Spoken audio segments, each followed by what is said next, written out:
Have you ever noticed how you can be surrounded by people, chatting, scrolling, liking posts, and still feel strangely detached? It's happening to more of us than we'd like to admit. We live in a time when connection is easier than ever, yet genuine closeness feels harder to find. Researchers are calling it the loneliness epidemic. But this isn't just about emotions. It's about how our habits, technology, and even social structures are quietly reshaping human interaction. We've traded long conversations for quick reactions, and somehow, the more we connect online, the more disconnected we feel offline. So what's driving this shift? Is it the way we communicate, or the way our brains adapt to constant stimulation? Let us unpack how we got here, and what this says about the way modern connection really works. Think about it.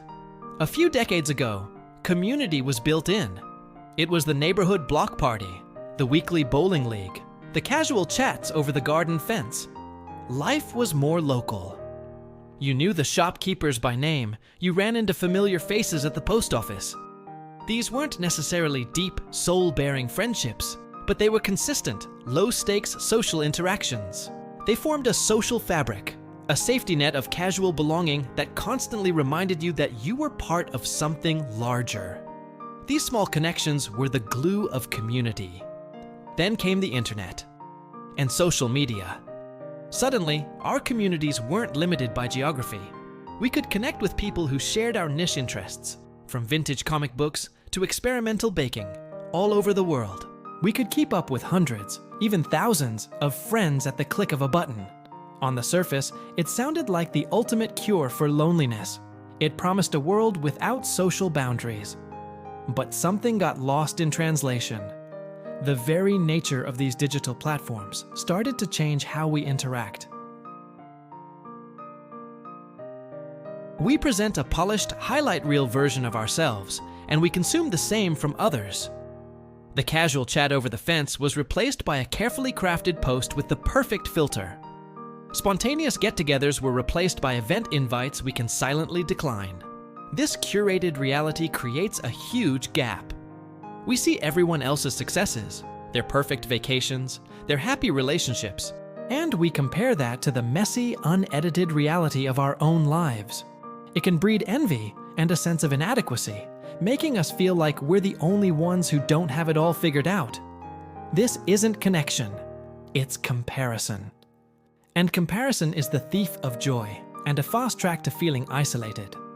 Furthermore, digital communication often lacks the nuance of face-to-face interaction. You can't see the twinkle in someone's eye when they tell a joke. You can't feel the warmth of a reassuring hand on your shoulder. You can't hear the subtle shift in their tone of voice that tells you something is wrong. All those nonverbal cues that build trust, empathy, and genuine intimacy are gone. A text message or a like is a thin substitute for a shared experience. It's like snacking on social junk food. It might temporarily satisfy a craving, but it offers no real nourishment. We've traded the quality of our connections for quantity. Having 500 online friends doesn't mean you have someone to call at 3 a.m. when you're in a crisis. The effort it takes to maintain real-world relationships, to schedule time, to be present, to listen, to be vulnerable, has been replaced by the effortless, passive act of scrolling. We've become spectators in each other's lives, rather than active participants. This constant digital tether has also eroded our ability to be truly present. Have you ever been out for a meal with someone who was more engaged with their phone than with you? It sends a clear message. Whatever is happening on that screen is more important than the person sitting right in front of them. This phubbing, or phone snubbing, devalues real-world interactions and makes us feel unseen and unimportant.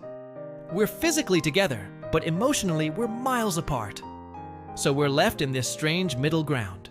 We have the illusion of constant company, but we lack the deep, meaningful bonds that truly shield us from loneliness. We're overstimulated with information, but starved of genuine connection. The loneliness we feel isn't from a lack of people. It's from a lack of community, a lack of authentic belonging. But this isn't a story of doom and gloom. Recognizing the problem is the first, most powerful step toward finding a solution. It's not about abandoning technology altogether. It is about using it more intentionally and making a conscious effort to rebuild the real-world connections we've let slide. Let's start small. Put your phone away when you're with people. Give them your full, undivided attention. Make eye contact. Truly listen to what they're saying instead of just waiting for your turn to speak. The quality of your attention is a gift. Be the one to initiate. Don't wait for an invitation. Call a friend you haven't spoken to in a while, just to hear their voice.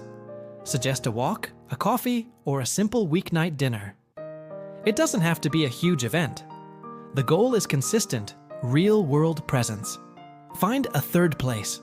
Sociologists talk about third places, places outside of home and work where people can gather and connect. It could be a coffee shop, a library, a park, a gym, or a community center.